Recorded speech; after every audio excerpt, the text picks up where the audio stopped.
Olá, boa tarde, sejam todos muito bem-vindos ao BMC Stock desta terça-feira, 22 de fevereiro.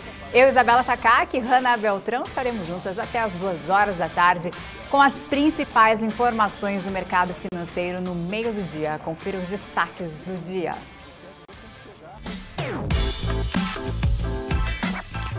Americanas perde mais de 200 milhões de reais em vendas com ataque hacker. Operadora Oi finaliza a incorporação da Oi Móvel. A Alemanha suspende a autorização de gasoduto Nord Stream 2 após ações da Rússia contra a Ucrânia. Essas e outras notícias a partir de agora no BMC Stock. Então vamos começar o estoque com boa tarde para a Hanna Beltrão. Boa tarde, Hanna. Oi, Isa. Boa tarde para você. Boa tarde a todos que estão nos acompanhando. Aniversário da Isabela Takaki. Pois é, já deixem aí no chat. Parabéns para ela. Parabéns, Isa, pelo seu dia. E a gente começa, na verdade, a comemoração da Isa aqui no BMC Stock. Depois a gente vai comemorar aí pela tarde. Mas a gente vai falar de mercado, a gente vai trazer os principais assuntos que estão movimentando o mercado financeiro e, é claro, os seus investimentos. E a gente vai repercutir todos eles com os nossos convidados de hoje, já que a gente recebe o professor de Relações Exteriores Marcos Vinícius de Freitas e também Michel Souza, estrategista do Terraço Econômico, trazendo também um panorama bem legal, conversando aqui com a gente. E também teremos aqueles gráficos que o Alex sempre separa, que vocês gostam bastante, comentam junto com ele aí no chat, trazendo também um olhar e os principais assuntos também que estão movimentando o mercado aqui e lá fora também, né, Isa? Isso mesmo, Hanna. 12 horas e 41 minutos. Então, vamos dar uma olhadinha nos números do mercado financeiro para ver como opera o índice neste momento, com 1,30% de alta aí, descolando da crise entre Rússia e Ucrânia, com os investimentos de fora entrando aqui no Brasil, recursos estrangeiros, então fazendo o índice chegar no patamar aí de 1,25%, 1,30% de alta, com 113.123 pontos. Liderando as altas, Grupo Soma com quase 9% aqui de alta, Cogna com 6,61%, temos Via também, setor de varejo, com 5,85% de alta, temos Localiza também com 5,43%, Pets com 5,06% entre as baixas do dia. BID11, Banco Inter, após os resultados trimestrais do quarto trimestre, serem divulgados hoje pela manhã, então 6,74% de queda. Americanas, que continua com o site, tanto das Americanas quanto Submarino, fora do ar após ataque hacker, com 3,72% de queda, PET3 com 1,76% de recuo também. Agora vamos, então, com os números internacionais com a Hanna. Vamos sim, Isa. A gente vai recapitular como é que fecharam as bolsas lá na Ásia, passar também pela Europa, passar pelos Estados Unidos, para a gente trazer os números fresquinhos aqui para vocês. Hang Seng fechou lá numa queda de 2,89% por 69%. Xangai recuou também 0,96% e Nikkei recuou 1,71%. Vamos ver então como é que está o cenário na Europa. DAX na Alemanha agora está recuando 0,11%. Já FTSE no Reino Unido sobe 0,32%. CAC na França 0,30% de alta também. E o índice Eurostoxx está também 0,32%. O cenário lá nos Estados Unidos já não é dos mais animadores. Dow Jones agora recua 0,60% e S&P 500 0,26% de queda também. E Nasdaq fecha bloco aí das bolsas lá nos Estados Unidos recuando 0,20%. E aí o dólar, vamos ver como é que está o dólar agora, já que a moeda norte-americana vem caindo aí ao longo das semanas. E hoje está recuando 0,93% e está na casa dos R$ 5,05. E a gente continua de olho nas notícias internacionais, porque a Giovanna Locatelli tem as atualizações em relação ao conflito entre Rússia e Ucrânia. A gente tem falado bastante sobre esse assunto durante toda a nossa programação aqui na BMC News. E a gente então vai direto com ela, que tem mais informações sobre isso pra gente. Boa tarde, Giovanna. Boa tarde a todos que nos acompanham. Bom, após a decisão da Rússia de reconhecer 2 regiões do leste da Ucrânia como independentes, O presidente ucraniano Volodymyr Zelensky disse nesta terça-feira que pode romper as relações diplomáticas com Moscou. Zelensky afirmou que estava analisando um pedido de seu Ministério das Relações Exteriores para romper esses laços e fez um apelo aos aliados da Ucrânia para não esperarem por uma nova escalada para impor sanções.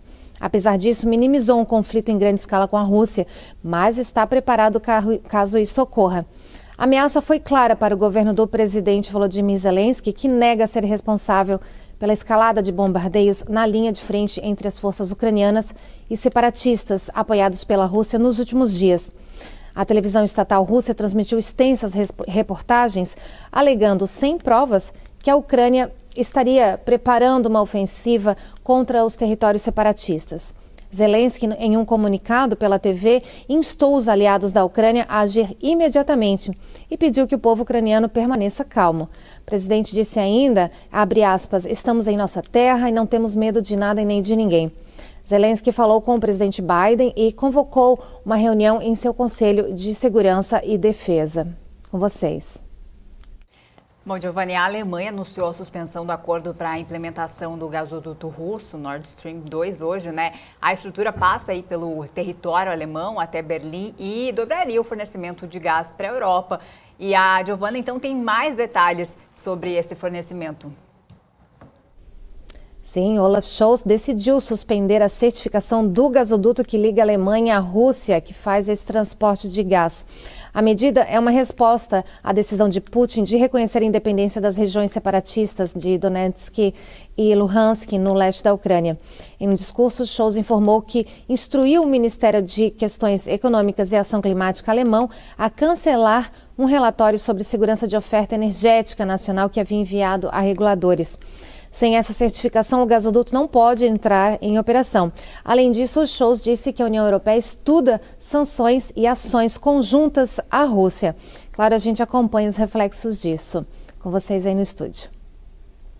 Obrigada pelas informações, Giovanna Locatelli, direto de Boston, atualizando para a gente aí a situação, né, da crise entre Rússia e Ucrânia, os desdobramentos, sanções que já têm sido aplicadas à Rússia após o presidente Vladimir Putin reconhecer aí a região leste separatista da Ucrânia. E após essa declaração da Alemanha, o primeiro-ministro britânico Boris Johnson declarou que o Reino Unido vai impor sanções a 5 bancos russos e também 3 indivíduos de alta renda do país, incluindo aí oligarca e empresário bilionário conhecido, aí, o Timchenko. A decisão ocorre após a Rússia, então, reconhecer regiões separatistas do leste da Ucrânia. Bom, e a gente aproveita então, né, falando em relação aos preços do petróleo e também do gás na Europa, que dispararam nessa terça-feira depois que o presidente Vladimir Putin, né, ordenou que tropas invadissem 2 regiões separatistas ao leste da Ucrânia. A gente vai ver então como é que está a cotação do petróleo nesse momento. A gente aproveita para olhar também daqui a pouquinho a situação das empresas do setor aqui no Brasil. O petróleo Brent agora sobe 0,29%, sendo comercializado a pouco mais de $93 o barril, enquanto o WTI sobe 1,55%, vendido a $91 o barril também. Vou até pedir então para a gente ver aqui no nosso Profit o setor do petróleo. Vou ampliar aqui, na verdade, separei aqui, vamos lá. Vai dando uma atualizada, aqui vão aparecendo mais empresas, mas a gente já vê então que Vibra Energia está recuando 2,77%, Enalta 0,73% também de alta, na verdade Vibra Energia está subindo 2,77%. Já em relação às quedas, temos Petri 3 e Petri 4. Petri 4 está aí subindo, né, na queda, na verdade, está quase com 1%, já Petri 3 já cai 1,79%. 3R Petróleo recua 1,03% e PetroRio está também nas quedas do dia no setor de petróleo, Isa. Tá certo, a gente vai continuar então repercutindo aí o conflito entre Rússia e Ucrânia, os desdobramentos. Para isso eu chamo então o professor de Relações Internacionais, o professor Marcos Vinícius de Freitas, que já está aqui com a gente, nos atende mais um dia. Muito obrigada pela sua participação. Boa tarde, professor. Tudo bem, Isa? Como é que tá? Tudo bem? Tudo certo. Bom, eu queria então continuar repercutindo, né, esse assunto, professor. O presidente russo, então Putin, reconheceu a independência de regiões separatistas na Ucrânia e prevê o envio de tropas aí para a manutenção da paz. A gente tem dado aí essa notícia ao longo da manhã, as sanções, então, dos países europeus contra a Rússia. O que significa esse novo passo de Putin? Queria entender, professor. O que ele fez, basicamente, Isa, foi o seguinte: todo mundo achava que ia ter uma guerra e que, eventualmente, as forças russas, as 140 mil, 190 mil, o número vai variando, né, conforme os dias vão passando, mas acreditava-se que ele faria ali uma guerra e que invadiria a Ucrânia. O que ele fez foi justamente o contrário. Estrategicamente, ele moveu o tabuleiro, disse que aquelas duas regiões que têm uma grande parcela da que é russa, e que vem desde 2014 num processo de tentativa de independência, ele reconheceu aquelas duas províncias como repúblicas independentes. Isso gera o direito, em razão da autodeterminação dos povos, um princípio importante aí de direito internacional.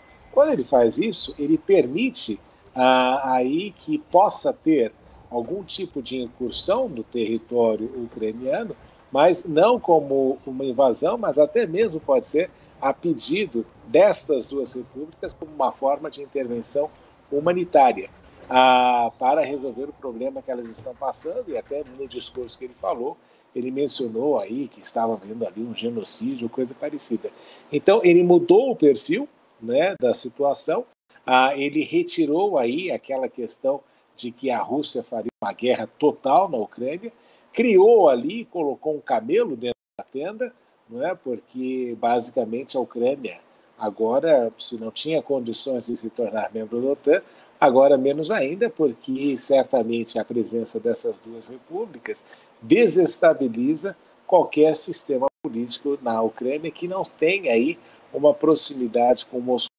E aí ele também aproveitou para testar, né, quais são as grandes sanções, né, porque se falaram em sanções inimagináveis que ocorreriam, ele aproveitou para testar e ver essas sanções, claro que de uma forma reduzida, uma vez que não houve guerra e não houve ocupação russa da Ucrânia. Países europeus já anunciaram também sanções, como a Alemanha, que suspendeu a autorização para o gasoduto Nord Stream 2 lá na Rússia. Da Rússia, né, na verdade. E é uma sanção bastante dura, na sua opinião? Qual é a importância do gasoduto? Ele é essencial, ele está sendo concluído, né, e até mesmo como foi mencionado, ele precisa ainda de algumas licenças. Acho que ele ficou pronto em setembro do ano passado, em novembro começaram os processos de certificação do gasoduto. Obviamente que o gasoduto tem um destino importante, que é a Alemanha, que é o grande consumidor deste gás, e o que acontece nessa situação é que vai desacelerar o processo aí de compra ou de incremento na relação comercial entre Rússia e Alemanha. Mas a questão é a seguinte, né? Nós temos que ver aí e pensar quanto tempo a Alemanha também consegue manter-se sem a utilização desta linha de gás, né? Porque afinal ela ainda não está fornecendo, não está sendo utilizada, mas seria importante porque, diferentemente da França, a Alemanha optou por energia renovável, e o gás natural é uma importante energia limpa, né, que é utilizada, e resta saber quanto tempo a Alemanha vai conseguir manter-se aí livre ou sem a necessidade de consumir este gás natural. E se isto perdurar mais tempo, quais serão as fontes alternativas que eles poderiam utilizar?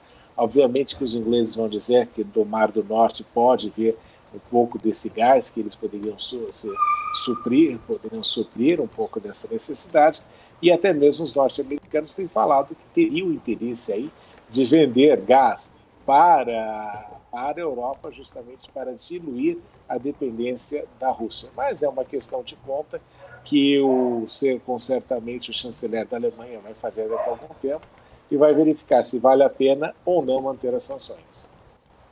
Era justamente isso que eu ia perguntar, né? Os países europeus estão anunciando aí sanções a todo momento, inclusive com apoio dos Estados Unidos? Até onde podem ir essas sanções? E qual seria o objetivo final desses países aí contra a Rússia? O objetivo é um só, é tentar reverter a situação. Mas, só, sendo que não vai ter guerra mais, né, aparentemente. Né?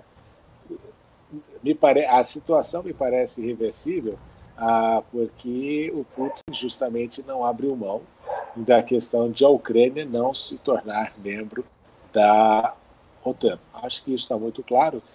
Os países membros da OTAN deveriam lá atrás, quando isso aqui começou há uns 3 meses, né, eles já deveriam ter feito aí algum acordo, alguma moratória de 50, 100 anos da Ucrânia não participando da OTAN, mas aí quiseram justamente afirmar que não, que isso, se você desse, é aquela história, né, você dá a mão, aí quer o braço, então toda essa história aí continuou com relação aos russos, e é esse medo de que eles viessem a exercer aí um poder maior sobre a Europa. Mas, obviamente, que o objetivo todo era impedir que a Ucrânia se tornasse membro da OTAN, e para mim acho que isso está sacramentado nessa situação. As sanções vão tentar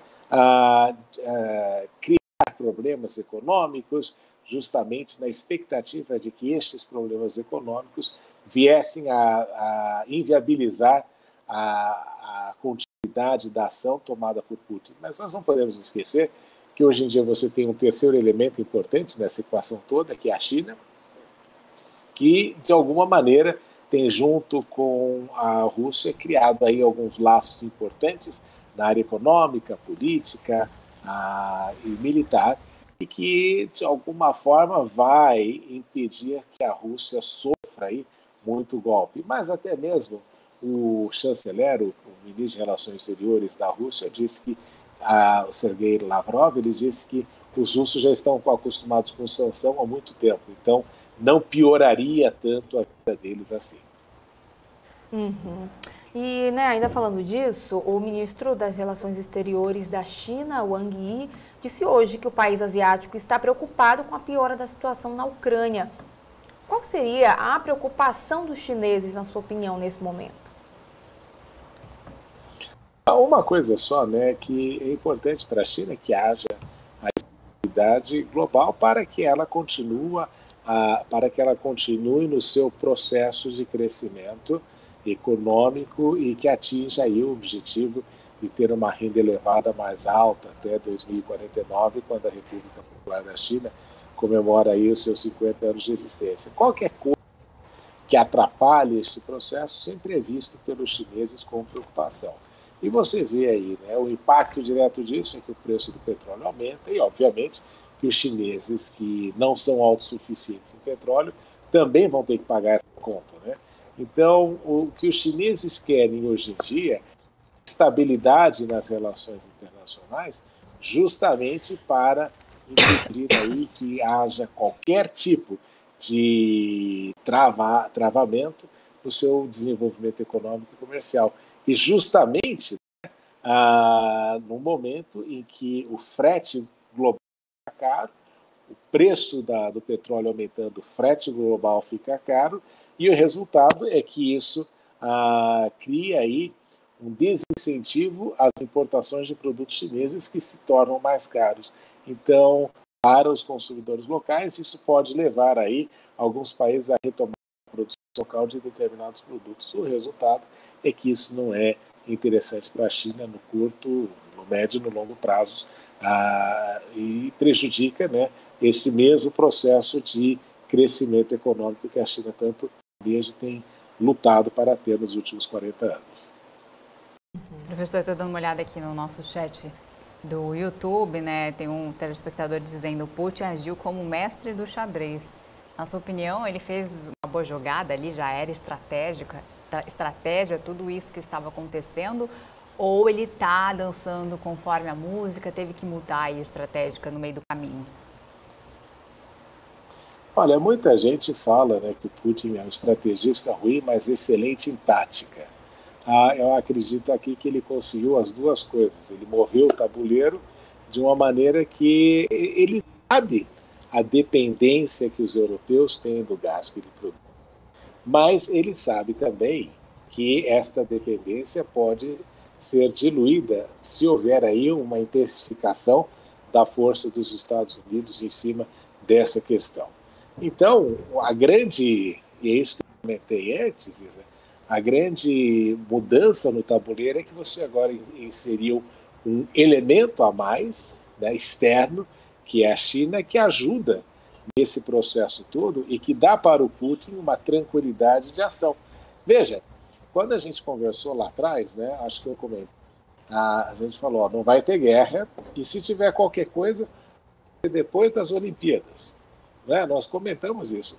Todo mundo dizendo, não, vai ser quarta-feira. Não vai acontecer nada na quarta-feira. E você vê, as Olimpíadas terminam no domingo, segunda-feira o Putin anuncia, justamente para deixar muito claro, evidenciar este alinhamento que existe hoje em dia entre e Beijing, e essa é a movida do tabuleiro. Claro que os fatores agora são um pouco diferentes e o favorecem.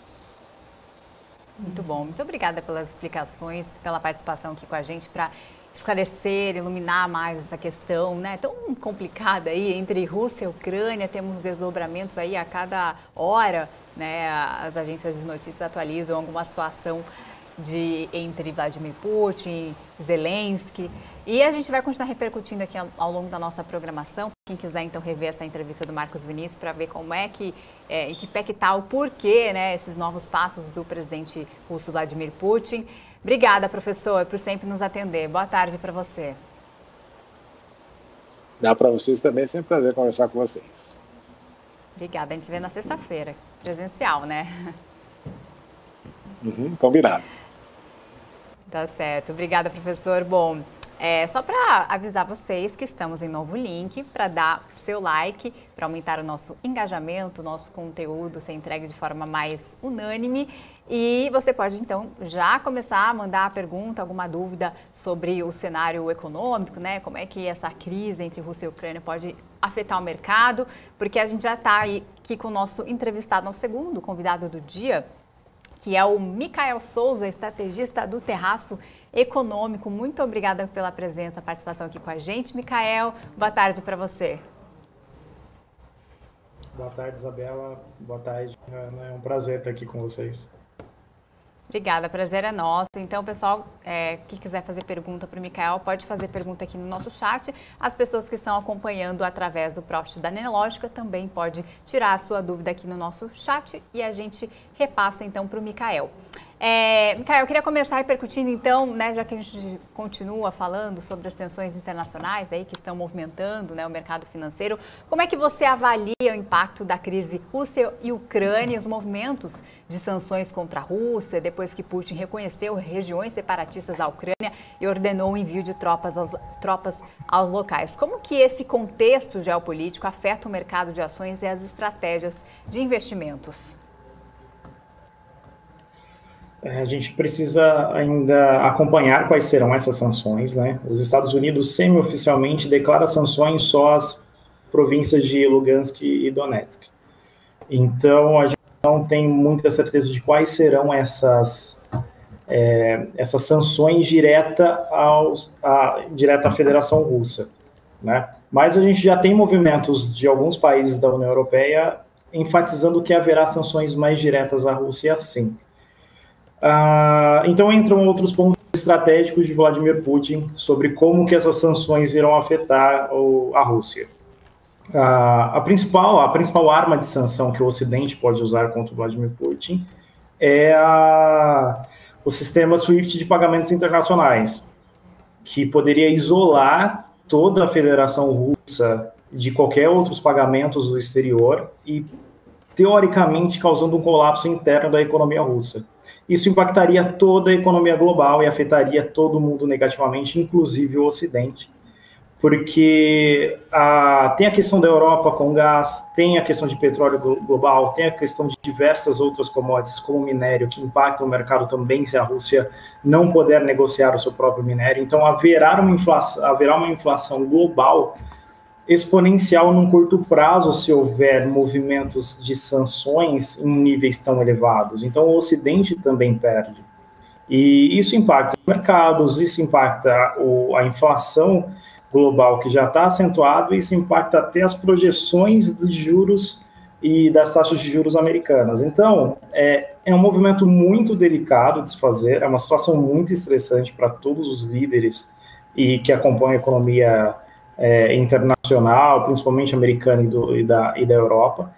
Então, a situação não pode ficar como está. O Putin, ele viola, apesar de que ele faz os seus movimentos inteligentes para justificar uma entrada em Donbass, ele faz esses movimentos como se reconhecesse a independência da região e que essa região está pedindo tropas de paz. Mas não é atestado internacionalmente, a região ainda é da Ucrânia, o Putin está realmente, de forma enfática, fazendo uma invasão a um país europeu que é independente e movimentando tropas absurdas, quase 200 mil homens, milhares de tanques. A gente está acompanhando aí nos últimos 6 ou 7 meses toda a movimentação militar que o Putin vem fazendo.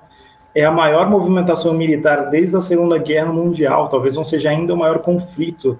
O maior conflito ainda sejam as guerras iugoslavas, a guerra da Bósnia de 92 a 95.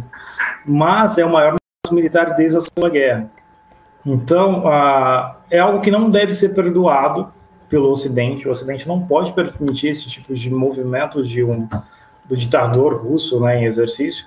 Mas as questões econômicas são muito delicadas porque todos perdem, não só a Rússia e principalmente a União Europeia, com a questão delicada de produção que envolve todo o gás e petróleo russo. Uhum. E tem até uma pergunta aqui já de um telespectador. O Coelho Branco pergunta o seguinte: essa crise na Ucrânia pode gerar um efeito positivo aos investimentos no Brasil como rota de fuga dessa crise internacional pelos investidores estrangeiros? Hanna, não necessariamente. Não necessariamente. O primeiro impacto é um impacto negativo em todo o mercado como um todo, mas eu não acredito que o Brasil tenha a capacidade de abastecer as demandas globais, seja de minério, seja de petróleo, que a Rússia fará falta se ela simplesmente sumir desse mercado. Então a gente vai ter um impacto de aumento desses valores de inflação consideravelmente altos, e eles não vão buscar o Brasil de imediato, eles vão tentar consertar essa vazão de minérios e gás russos, ao meu ver, primeiro pela China. Então há toda uma estratégia ainda em volta de resolver o problema, ao invés de buscar outras vazões que, ao meu ver, a gente não tem capacidade de suprir no mundo e substituir a Rússia nesse tipo de mercado. Mikhail, a Rússia fornece nitrato, né, para o Brasil, que é usado na produção de fertilizantes, muito importante aí para o setor do agronegócio. Caso uma guerra se confirme por lá, quais os impactos para o Brasil? Como que o país deve se posicionar?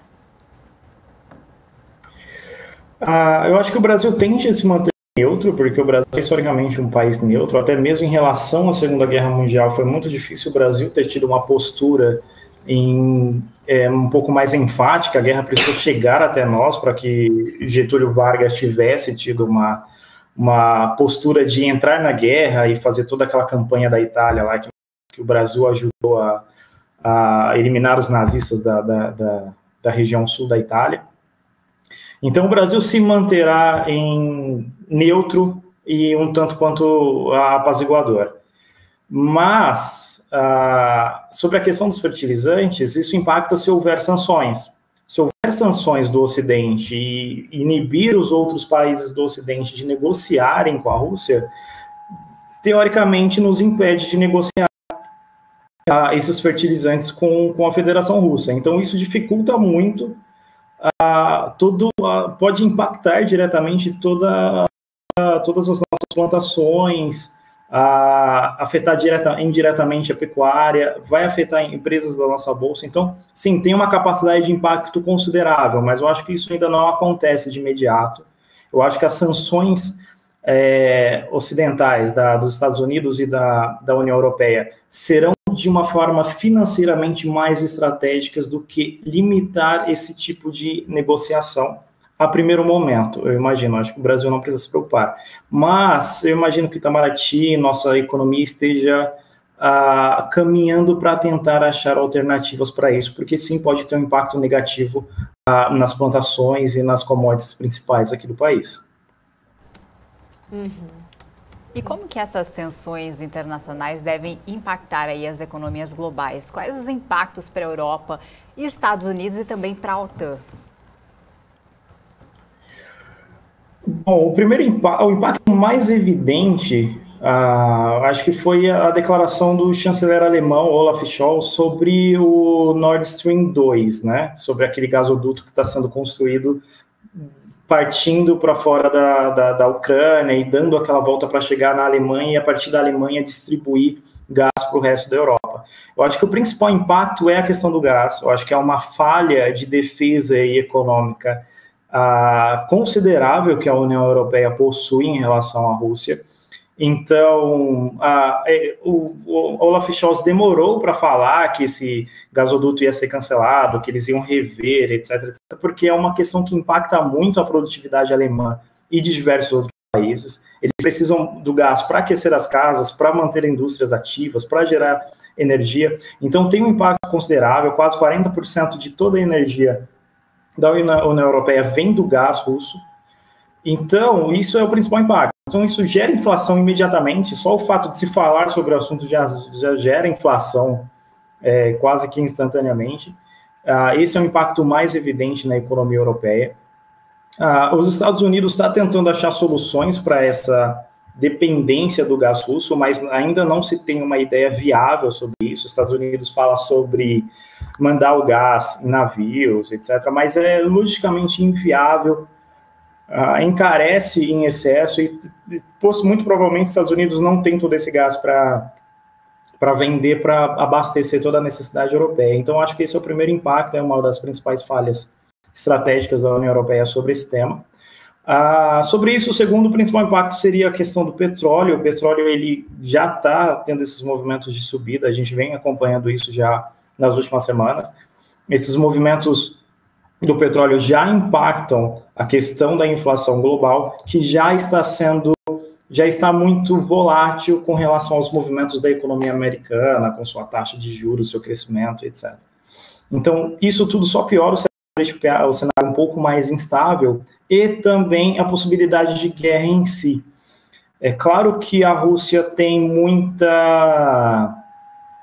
ela tem vários caminhos que ela pode tomar ali com a invasão da Ucrânia. Eles podem se manter em Donbas, em Lugansk e Donetsk, eles podem não avançar e dominar aquela região, como eles podem avançar, como eles podem dominar Kiev, que isso leva à guerra em uma escala não imaginada, né? Então, essas possibilidades ainda estão na mesa, o Putin ainda está decidindo como que ele vai continuar a avançar essa dominação, e toda essa instabilidade, essa possibilidade de guerra em solo europeu, causa instabilidades globais, ações oscilam, variações de moeda. Então a gente percebe que só essa instabilidade, essa possibilidade de uma guerra um pouco mais intensa na Europa, e um país inteiro da Europa entrando em uma instabilidade por uma invasão russa, isso já causa um comportamento não agradável nos mercados europeus e principalmente dos emergentes, que se tornam mais sensíveis a esse tipo de movimentos por causa das commodities.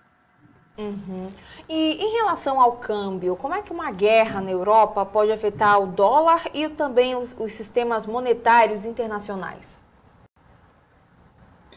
A questão dos câmbios sempre são mais delicadas, né? Elas são um pouco mais complexas de se analisar.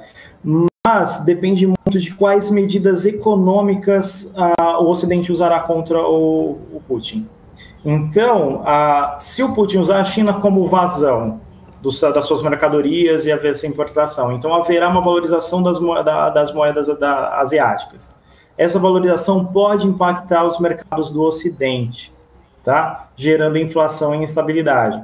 Se simplesmente fizer sanções para que nenhum país tenha que negociar com a Rússia, isso também vai gerar mais inflação e vai gerar valorização da moeda americana, porque ela vai ser buscada como uma reserva de emergência. E se a moeda americana se valoriza, as moedas satélites, principalmente dos países emergentes, elas acabam desvalorizando. Então, a gente pode ter, sim, um movimento de desvalorização das moedas dos países emergentes e de terceiro mundo. Então, é um movimento para se analisar, depende muito de quais medidas financeiras ou econômicas o Ocidente fará contra a Rússia e se fará, de fato. Temos uma pergunta aqui no nosso chat do Anderson Silva. Como um país em que o agro representa tanto no PIB deixou de ser dependente de fertilizantes estrangeiros?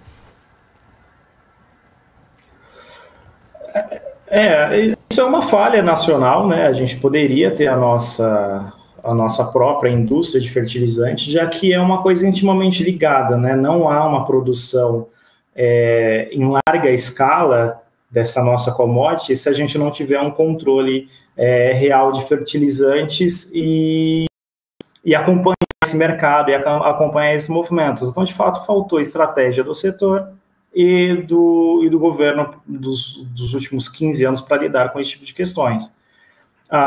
De novo, é um ponto a se acompanhar, é realmente uma situação preocupante que pode impactar demais os preços dessa nossa commodity.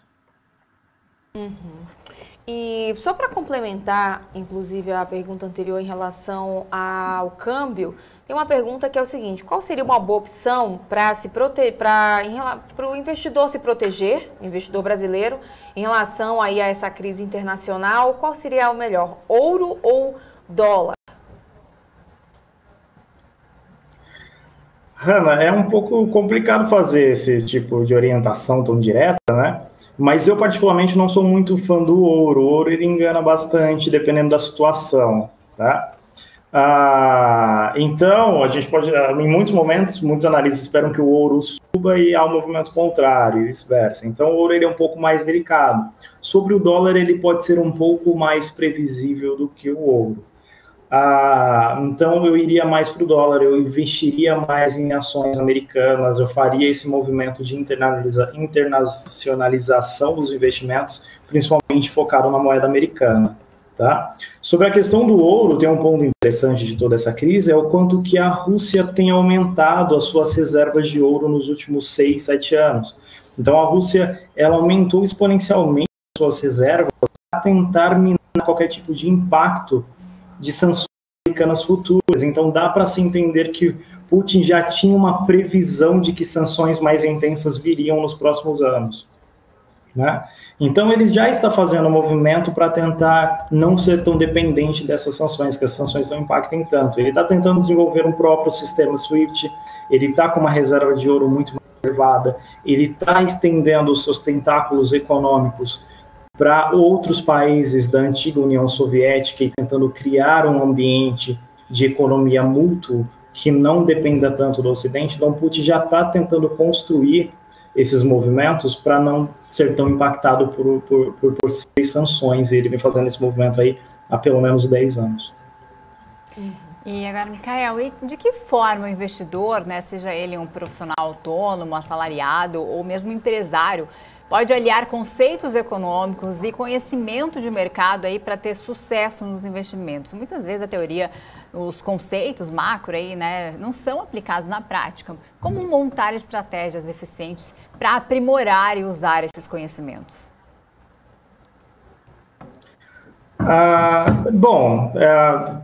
Parece que está tão distante, né, essa guerra na Ucrânia e tudo que acontece, mas essa instabilidade global ela afeta os preços muito rápido, ela tem um impacto muito decisivo no nosso cotidiano. O primeiro impacto e mais evidente é o aumento dos preços, é a inflação evidente, principalmente guiada pelo petróleo e suas variedades, aí, né, gás, etc.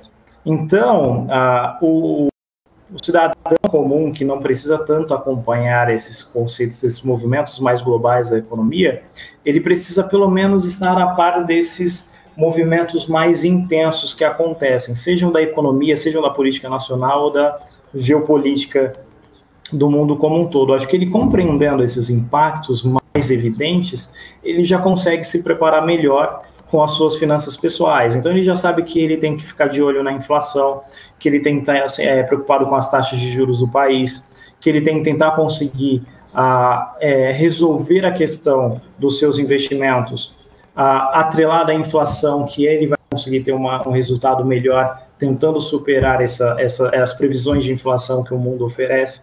Então, se ele fica acompanhando essas notícias, se ele tem essa noção do mercado e dos movimentos globais, ele consegue ter uma percepção muito mais clara de para onde vai a economia, o que ele deve fazer, onde deve investir. Perfeito. Bom, tem aqui agora perguntas em relação a fertilizantes, né? Tem uma pergunta aqui do Haroldo Paulino, nosso telespectador. A gente vai repassando as perguntas, se não puder responder não tem problema. A gente repassa mesmo para o pessoal não ficar com raiva da gente, não reclamar depois. Mas eles sempre entendem se não der para responder, tá bom? Ele pergunta o seguinte: fertilizantes Eringer pode se beneficiar nessa questão da Rússia? Eu não entendi isso. Pode repetir, por favor, Ana? O Haroldo pergunta o seguinte: fertilizantes Eringer pode se beneficiar dentro aí dessa questão da Rússia?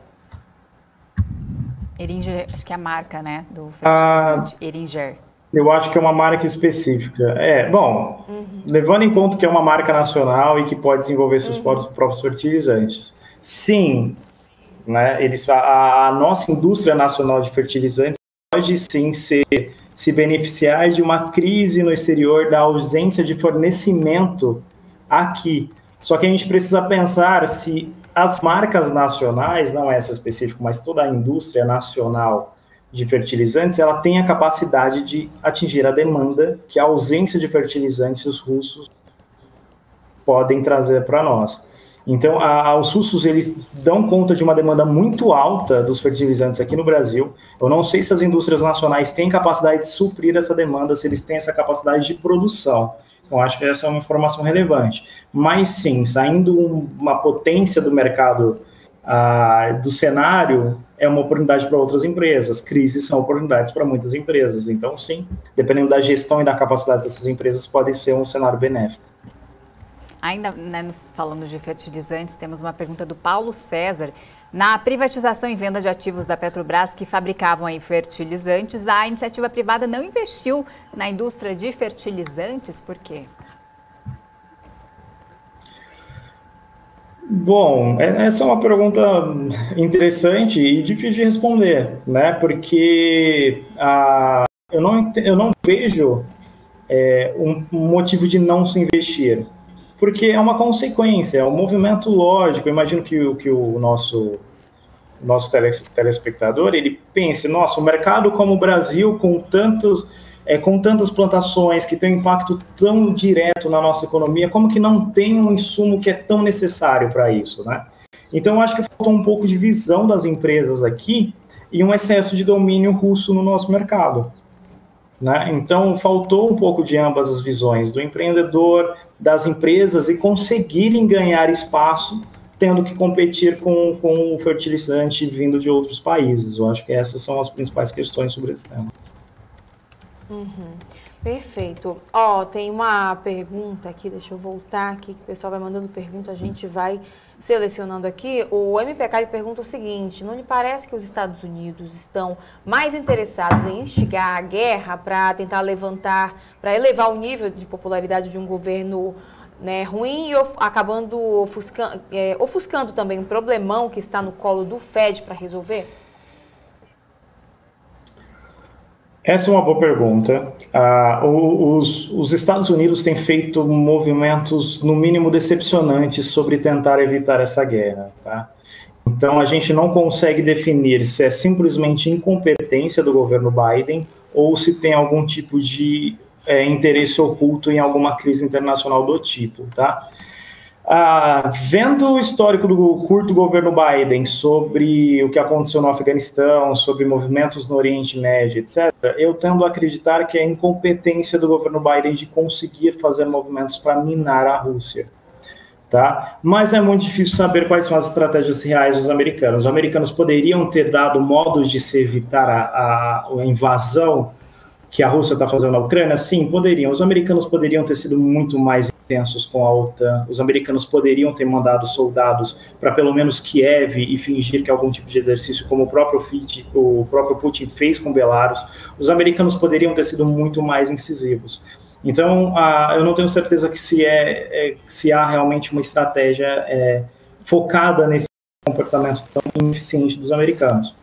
Então, é uma coisa que a gente vai ter que acompanhar aí nas próximas semanas, a gente vai ter mais informações sobre isso. Mas, falando já sobre a eficiência americana do governo, a crise na Rússia, ela começa em 2014, de fato, no governo Obama, quando a Rússia toma a Crimeia da Ucrânia. Então, quando há esse movimento, o governo americano já se demonstra perdido em lidar com os movimentos tão expansionistas russos. Então, aquilo que começa, essa falha internacional, de gestão internacional, que acontece com o Obama em 2014, ela só está se estendendo agora com o governo Biden. Então, o governo Obama fez diversas crises, né? A Primavera Árabe, que foi um fiasco e causou diversas crises no norte da África e na Síria, etc. Então, o governo Obama ele comete muitos erros de gestão internacional, erros lamentáveis que são refletidos até hoje, e tudo isso só acentuou aquilo que os analistas internacionais chamam de queda da hegemonia americana na política internacional, né? Ela se fideliza em 2014, quando Putin anexa a Crimeia. Então, o período de 1991, com a queda da União Soviética, até 2014, que alguns analistas chamam de Pax Americana, é o período em que há a hegemonia internacional dos americanos. E isso acaba quando Putin invade a Ucrânia e os americanos praticamente não têm poder de resposta. Então, e os americanos continuam perdidos nesse cenário, eles continuam sem saber como se comportar com essa ausência de hegemonia e as outras nações, outras potências agindo como querem, como a China, as crises de território e expansionismo chinês no Mar da China, ou com a Índia mesmo, as crises que a China trava com a Índia, a questão de Taiwan, que é extremamente delicada, e os americanos não estão sabendo lidar muito bem. Então, vem desse comportamento perdido dos americanos, e os agentes internacionais mais poderosos estão tirando proveito dessa situação. Mas a escalada da Ucrânia ela é sem precedentes, de fato. Ela é uma crise incomparável, que pode desencadear problemas reais na economia europeia, e a OTAN está ali nos países em volta para tentar impedir que isso piore. Para perguntar por que o dólar está caindo se normalmente em clima de guerra sempre está subindo, né? A pergunta de 1 milhão sobre o dólar, né? Todo mundo sempre quer saber aí em relação ao dólar, né? Por que cai neste momento? Então, é uma análise meio complicada, né? Uma análise primária, lógico, o dólar deveria estar subindo, mas eu acho que também isso tem influência dos fatores internos, tá? Então, a gente também tem as questões da nossa economia interna. Então, a gente tem recebido investimentos, a gente não tem tido mais crises, a questão fiscal brasileira tá meio congelada para ser resolvida em algum momento. O Brasil tem demonstrado estabilidade econômica, então, apesar da crise internacional, a economia brasileira ainda está se demonstrando estável, e a política brasileira não tem causado problemas. Então, acho que isso está impactando esses movimentos mais do que visualizar a crise e uma possível guerra no leste europeu. Perfeito. Bom, tem mais uma pergunta aqui do Michel Silva. Ele está perguntando aqui. Xará, ele até fala aqui, né? Xará, só que é Micael, quase isso, quase igual. Você acha que essa narrativa de guerra é para tirar o foco do que está acontecendo no Canadá? Olha, o Canadá ele tem feito alguns movimentos políticos questionáveis, etc., né? Que a gente não sabe muito bem por quê. Mas eu não acredito que não. Eu não acredito, de fato, que seja um movimento internacional de guerra tão evidente para tentar encobrir os movimentos duvidosos que acontecem politicamente no Canadá. Eu acho que não tem um impacto tão direto assim. Mas é claro que toda essa atenção à Rússia está tirando o foco de outras questões. A gente perde o foco do que acontece, de fato, na economia chinesa. Se não fosse a questão da Ucrânia, todos os analistas estariam focados no desenvolvimento da economia chinesa e nos próximos passos da economia chinesa. A gente estaria focado sobre os movimentos do Fed, sobre a economia americana, e talvez também um pouco sobre os movimentos no Canadá. Então, sim, a guerra no leste europeu ofusca muitas situações que são importantes, que ainda estão acontecendo em paralelo, mas eu não acredito que elas sejam a causa da guerra em si, mas, consequentemente, essa cortina de fumaça em outros temas importantes que ainda acontecem. Temos uma pergunta aqui, mas é uma pergunta mais política, né? Você fica à vontade para responder do Coelho Branco. A gente acaba repassando as perguntas para ninguém ficar sem resposta. O Brasil, por fazer parte, né, dos BRIC, pode ser constrangido a apoiar a Rússia, né? Além da recente visita amistosa feita pelo presidente Jair Bolsonaro, com rejeição americana. Na sua opinião, como é que fica o Brasil nessa situação? Eu acredito que não. Eu acredito que a Rússia não fará nenhum tipo de coação para que algum país do BRICS apoie ela fazer uma escalada militar na Ucrânia. A Rússia nunca precisou desse tipo de apoio. Eu acho que o apoio velado que a Rússia gostaria de ter e já possui é o apoio do governo comunista chinês. Então, a Rússia já conseguiu isso, já tem o alvará dos chineses para seguir fazendo esses movimentos, mas acho que ela não se preocupa tanto com a opinião dos BRICS. E não acredito que ela usaria questões econômicas para cobrar um apoio, mas é uma possibilidade e realmente o Putin tem se demonstrado cada vez mais imprevisível, principalmente nos últimos dias. Muito bom, Micael. Bom, o Micael, que é um dos professores do curso Terraço Econômico, né? Eu queria que você falasse um pouquinho aí qual que é a importância da educação financeira, né?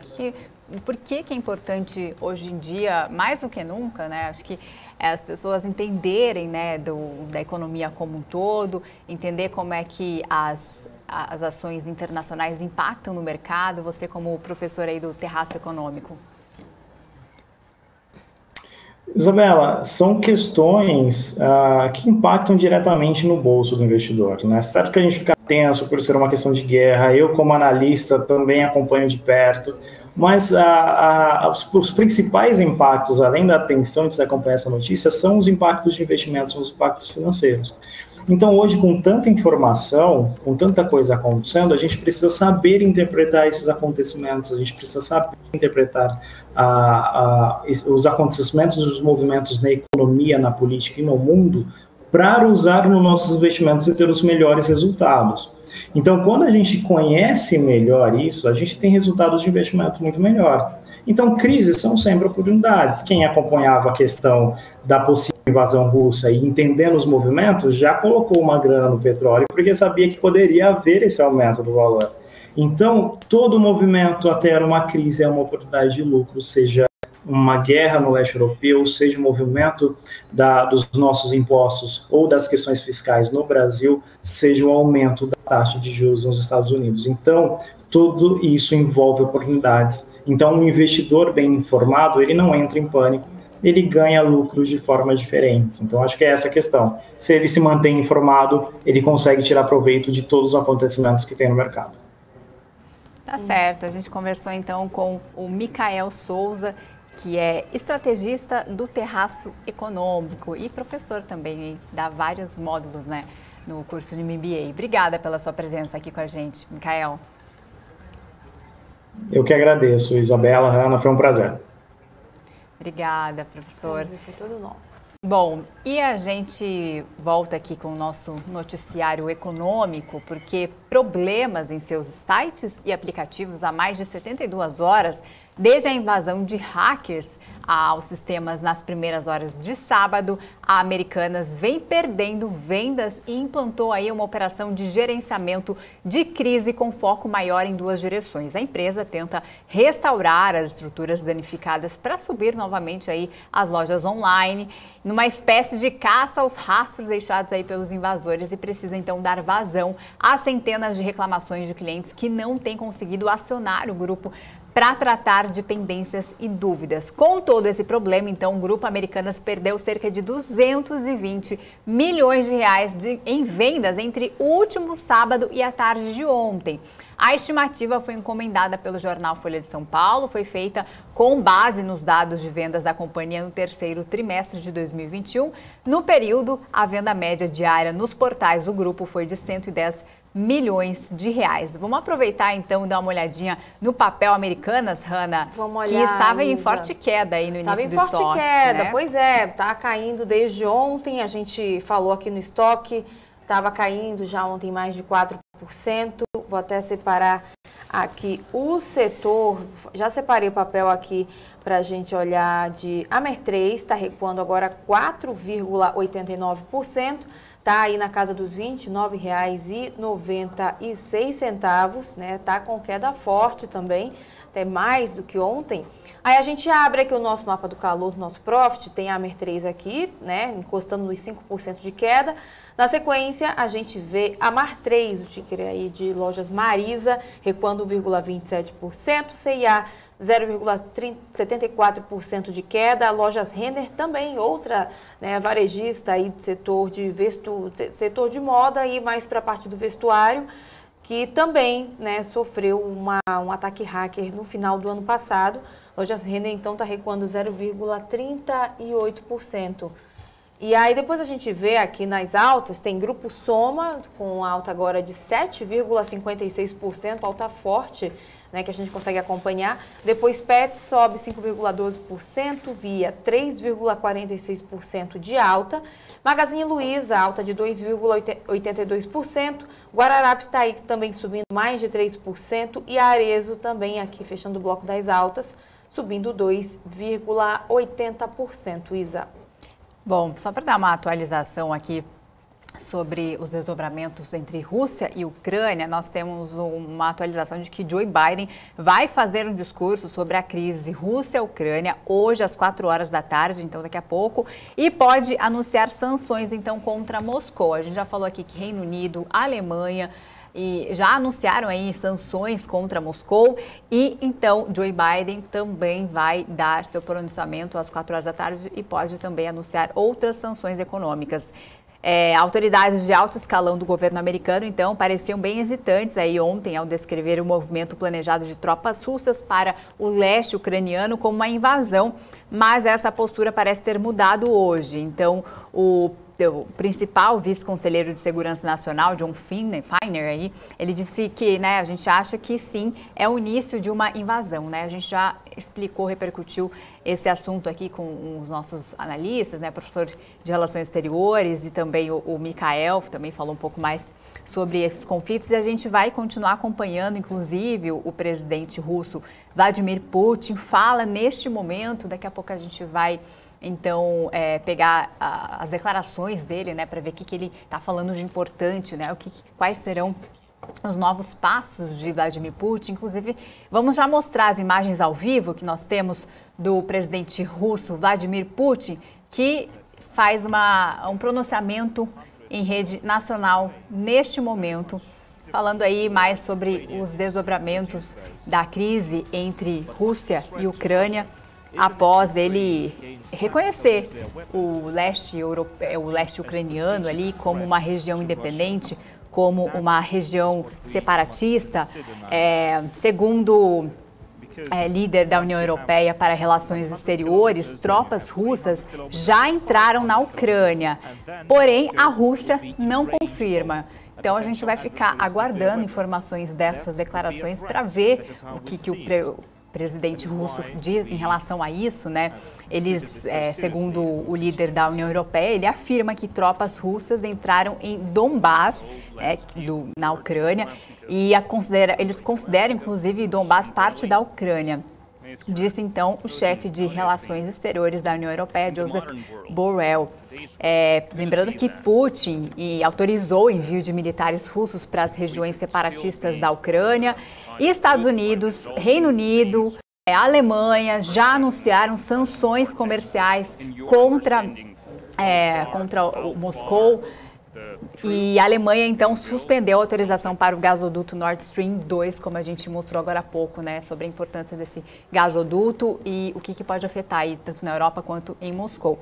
E o Brasil, então, diz defender a solução negociada para a crise com a Ucrânia, se mostrando aí neutro em relação aos dois lados. A gente vai continuar, então, monitorando essa situação, né? Toda a declaração, todo o pronunciamento do presidente russo Vladimir Putin, para ver o que ele vai falar aí após tropas russas já entrarem na Ucrânia, segundo o líder da União Europeia. E a gente vai ficar monitorando para vocês e vai trazer todos os detalhes aqui ao longo da nossa programação da BMC News. E a gente volta então com o nosso noticiário econômico interno, porque a Hermes Pardini comprou 10 instalações que pertenciam à Davita Health no estado de São Paulo.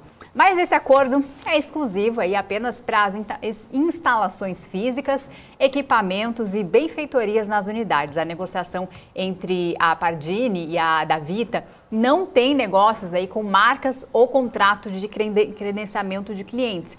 O valor da transação não foi informado no fato relevante divulgado pela Hermes Pardini. A empresa afirmou apenas que a operação é mais um passo importante da estratégia do grupo de crescer a presença e a atuação na cidade de São Paulo. O grupo, então, acrescenta que está avaliando se o negócio pode configurar uma aquisição relevante nos termos da lei das SAs e, portanto, se requer a aprovação dos acionistas em assembleia. Vamos aproveitar, então, Hanna, o que temos aí de papel? A gente tem o Hermes. Vamos olhar a Hermes Pardini, né? Na verdade, a gente consegue olhar nesse momento, isso aqui está subindo 2,49%. A gente vê, então, que o papel está sendo comercializado a R$ 19,72, mas veio de uma queda, né? Lá no comecinho de fevereiro, lá pelo dia 2, 3 de fevereiro, o papel estava R$ 23,54 e veio de uma queda, realmente, desde essa data para cá, mas aí segue sendo negociado a R$ 19,00 e queda de quase 2,5%, Isa. Bom, só para atualizar vocês, a gente estava mostrando o presidente russo Vladimir Putin falando agora há pouco, né? Ele continua falando, inclusive a gente até viu os jornalistas fazendo perguntas, né? É uma coletiva de imprensa, o que parece que acontece neste momento em Moscou. E nós temos aqui uma atualização de que Putin declara que está contente com a independência pacífica das repúblicas de Donetsk e Luhansk. Então a gente vai continuar monitorando, acompanhando aí todos os detalhes dessas declarações que acabam impactando aí o mercado mundial, o mercado econômico, né? Então a gente agora volta para o nosso noticiário econômico local aqui no Brasil, porque a Enauta sancionou o sistema definitivo do Campo de Atlanta, projeto que tem capacidade para produzir 50 mil barris de petróleo e processar 140 mil barris de água por dia. Em fato relevante, a companhia diz que a operação deve entrar em operação em meados de 2024, inicialmente com 6 poços. O investimento aprovado é de 1,2 bilhão de dólares, já incluídos 100 milhões aí para aportar após a entrada de produção e 500 milhões de dólares referentes à unidade de produção. Localizado na Baía de Santos, o Campo de Atlanta é operado pela Enauta Energia, que é uma subsidiária integral da companhia que também detém 100% do ativo. Vamos ver Enauta então, Hanna? Vamos ver Enauta, Isa, e o setor também, né, do petróleo, que a gente consegue olhar aqui. Vamos olhar, vamos atualizar aqui o nosso profit, vou mudar aqui para o setor do petróleo e colocar Enauta. Enauta, nesse momento, está subindo 0,55%, 61%, agora acabou de virar, e o papel está sendo negociado a R$ 16,49. E Enauta, ao contrário, né, do papel de Pardini que a gente estava olhando agora há pouco, está subindo bastante, né? Teve um pico aqui de alta, né? Lá pelo dia 4 de janeiro, estava caindo, veio de uma queda forte aí do final do ano e aí estava sendo comercializado a pouco mais de R$ 11,00 e encostando nos R$ 12,00 e veio subindo, tomou fôlego bastante aí nas últimas semanas e está sendo negociado a R$ 16,49. Já em relação ao setor, a gente vê aí no nosso mapa do calor que temos Enauta subindo e apenas, né, do ladinho de Enauta, Vibra Energia também no positivo, subindo 1,92%. Já em relação às quedas, temos PetroRio caindo mais de 2%, 3R Petróleo tem 1,73% de queda, Petri 3 recua 1,41% e Petri 4 está também caindo agora 0,47%. Mas antes de a gente chamar o Alex, vamos rapidinho olhar como é que está, que a gente já viu que as bolsas lá nos Estados Unidos, né, estão operando no vermelho, já aqui no Brasil o Ibovespa está operando no positivo. Alta aí de 1,07%, está na casa dos 112.918 pontos. E ele abriu o pregão de hoje nos 111.727 pontos, já chegou, né, na primeira parte do pregão nos 113.314 pontos. A gente vai monitorando, né, Isa? Pelo visto, ele está chegando novamente aí nesses 113 mil pontos.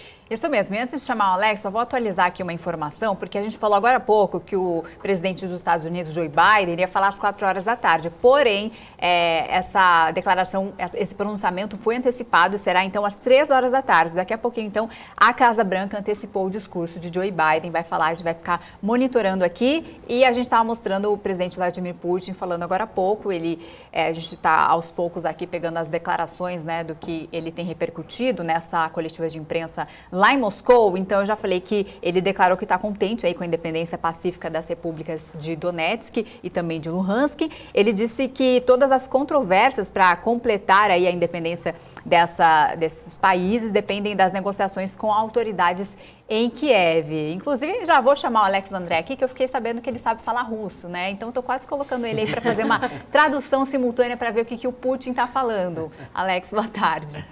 Boa tarde, Privet, né? Isabela, tudo bom?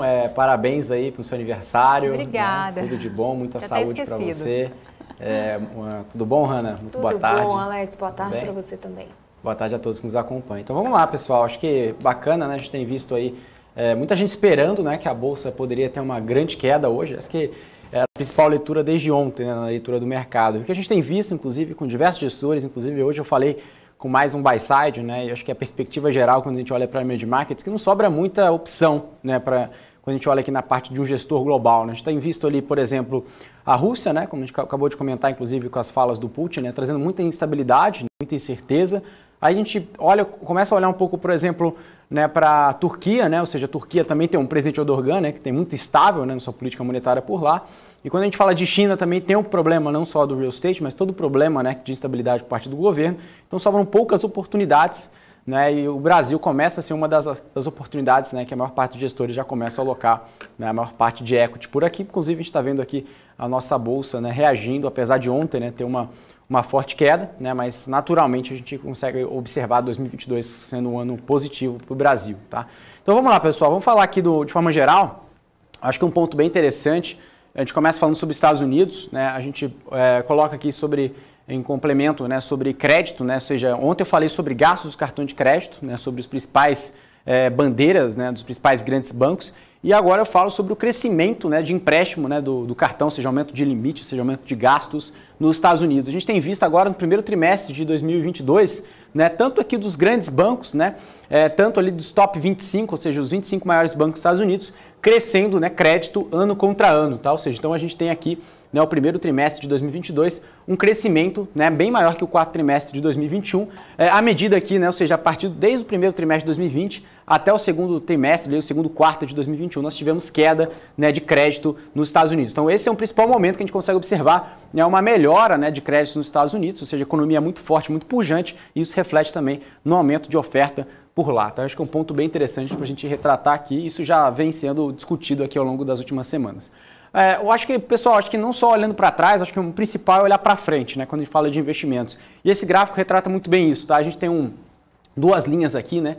Essa linha pontilhada retrata aqui o Earnings Indicator, ou seja, do Morgan Stanley, né? Ele mostra, né, o que realmente a gente pode ter de sentimento de earnings, ou seja, de sentimento ali de lucros futuros, né, trazido a valor presente, de acordo com o Morgan Stanley. E ele prevê, né, que os lucros nos próximos trimestres serão para baixo, principalmente o primeiro e o segundo trimestre, como eu já falei anteriormente para quem nos acompanha aqui. Terceiro e quarto trimestre deve ser um ano positivo, né, mas primeiro e segundo trimestre deve ser um ano desafiador. Então, de acordo com o Morgan Stanley, earnings para baixo, né, a gente consegue observar por aqui, e a atual, né, ou seja, o atual earnings, né, o atual IPS, né, da Bolsa Americana, está indicando ali um crescimento, né, de aproximadamente, quando a gente pega aqui nos últimos anos, né, desde 2001, apontando ali uma ordem de crescimento na grandeza de 30% a 40%, tá? Ou seja, e já indicando aqui, pessoal, inclusive uma inflexão, né, ou seja, para baixo. Então, possivelmente, no primeiro e segundo trimestre, a gente pode ter sim, né, uma queda aqui acompanhando, né, ou seja, ao longo, né, dos últimos anos, a gente consegue observar que esse gráfico aqui do Morgan Stanley, ou seja, de Earnings Indicator, ele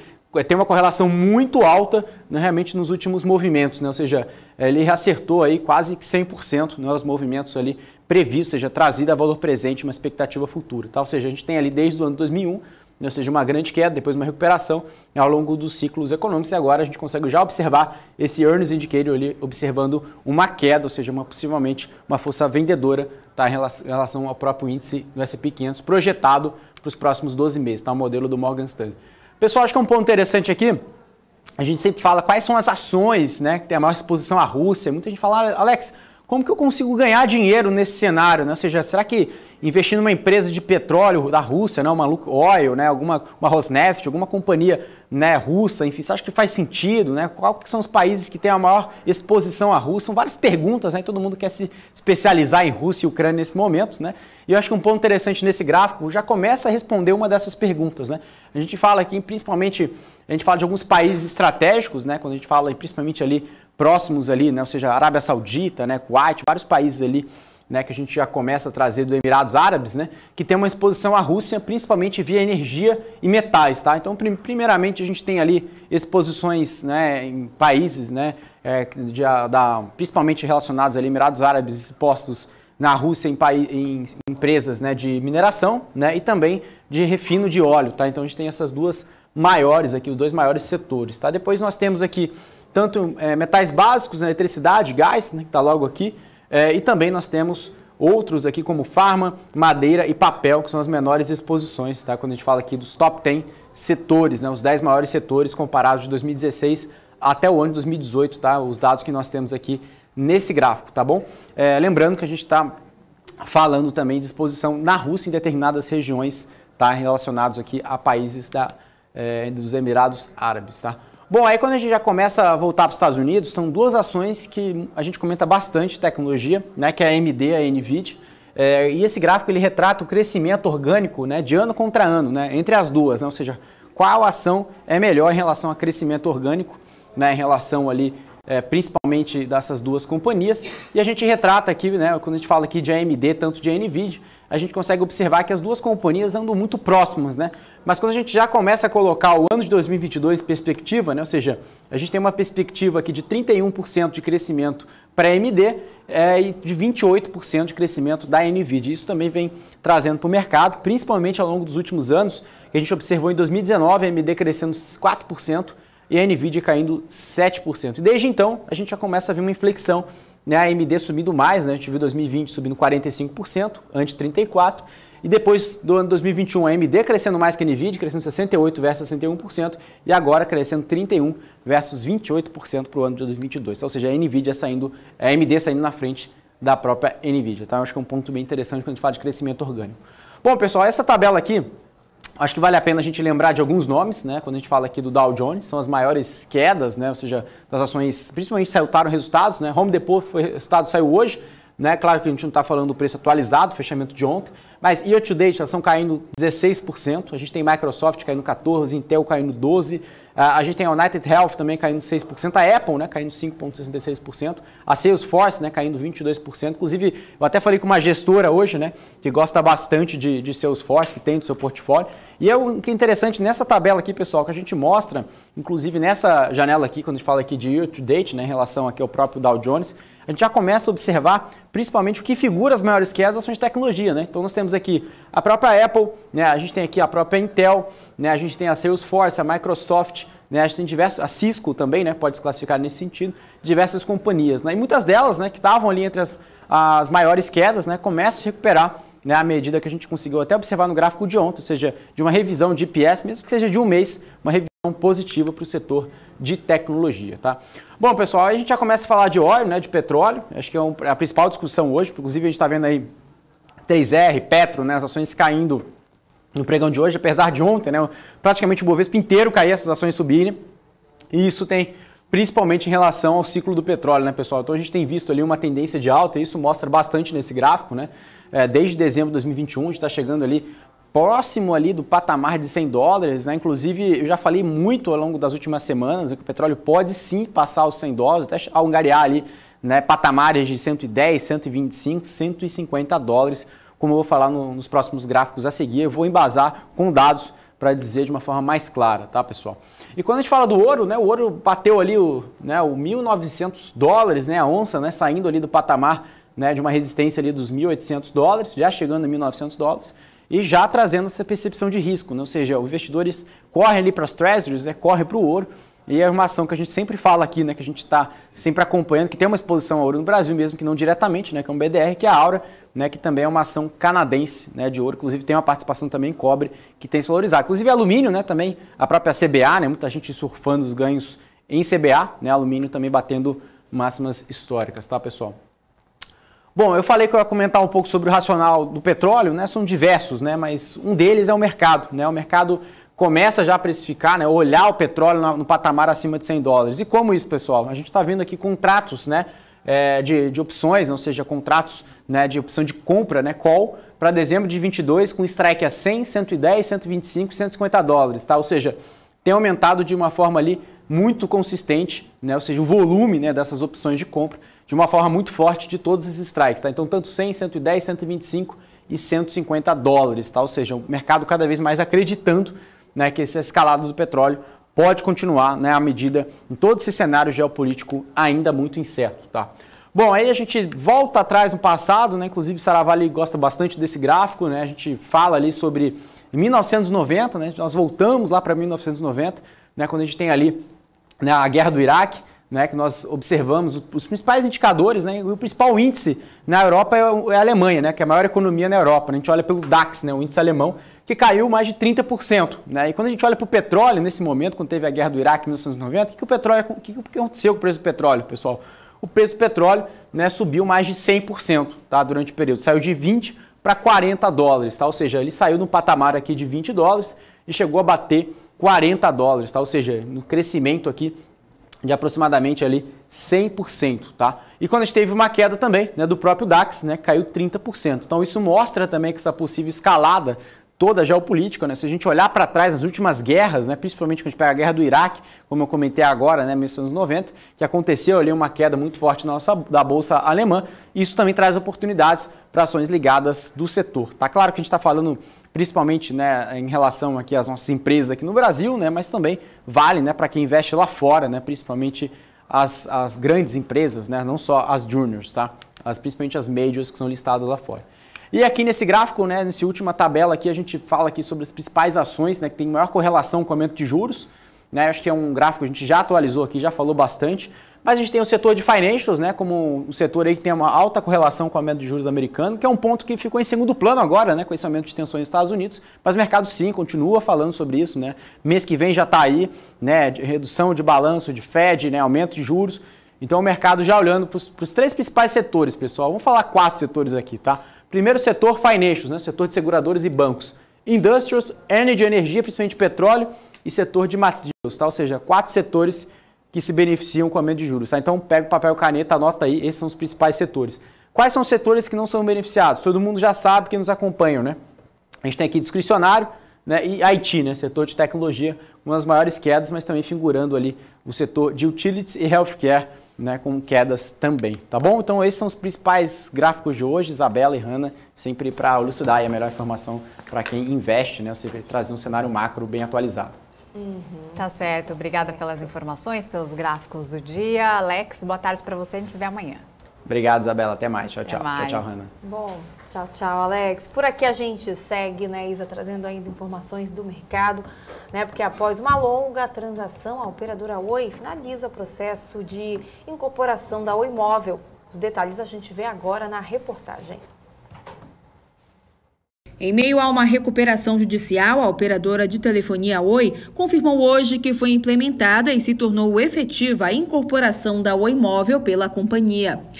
O movimento, segundo a empresa, faz parte de uma das etapas do processo de reestruturação organizacional das suas unidades de negócio e tem como objetivo potencializar sinergias e incrementar os resultados. A operação havia sido aprovada em assembleia pelos acionistas em janeiro e as condições precedentes, como a anuência da Agência Nacional de Telecomunicações, Anatel, e de debenturistas, foram verificadas. O Conselho Administrativo de Defesa Econômica, o CAD, publicou ontem o acordo em controle de concentrações da venda da Oi Móvel para a Telefônica, dona da Vivo, TIM, Claro, reunidas em uma aliança. A assinatura desse acordo significa que as companhias aceitaram os compromissos impostos pelo órgão antitruste ou que conseguiram negociá-los de acordo com as suas condições. A Oi Móvel foi vendida para as rivais por 16 bilhões e meio de reais em leilão judicial realizado em 2020. Os compromissos foram assumidos pelas 3 compradoras e a Oi perante o órgão antitruste, que procura preservar as condições de concorrência nos mercados relevantes afetados pela operação. A gente aproveita então para dar uma olhada nos papéis da Oi, para a gente ver como é que estão nesse momento, né? A gente vê aqui que tanto o IBR3 quanto o IBR4 estão até operando no 0 a 0. O IBR3 estava caindo agora há pouco, né? A gente vai monitorando, a gente fica de olho, né? Já que as ações estão se movimentando aí após esse anúncio, né, Isa? Isso mesmo, Hanna. E agora a gente fala da Vale, que realizou pedidos de prorrogação de um prazo legal em Minas Gerais para eliminar dezenas de barragens consideradas perigosas no estado, conforme informou aí a companhia nesta terça-feira. O prazo máximo, então, vai até o dia 25 de fevereiro para a eliminação de 23 barragens que têm paredes construídas sobre uma base de resíduos em vez de material externo ou terra firme.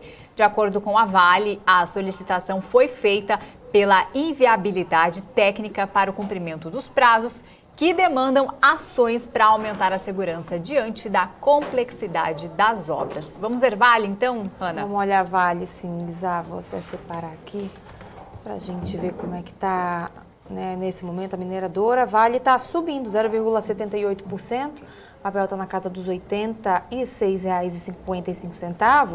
A gente até olha o setor, né, como todo o setor de siderurgia de mineração. A gente olha bem rapidinho, porque temos aqui Bradespar recuando 0,42%, CSN está também caindo 0,69% e atualizou agora, tem também Ferbasa recuando 0,85%.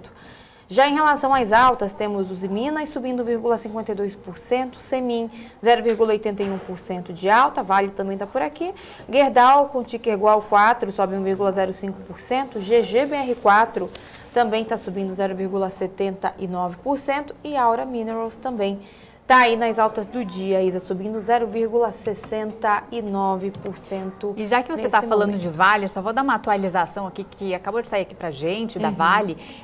A Vale, então, afirmou essa tarde, agora há pouco, que ainda não tomou a decisão sobre a venda da participação de 50% na companhia siderúrgica do Pecém, instalada no Ceará. O comunicado, então, ao mercado, divulgado pela mineradora, foi uma resposta a informações divulgadas por meios de comunicação.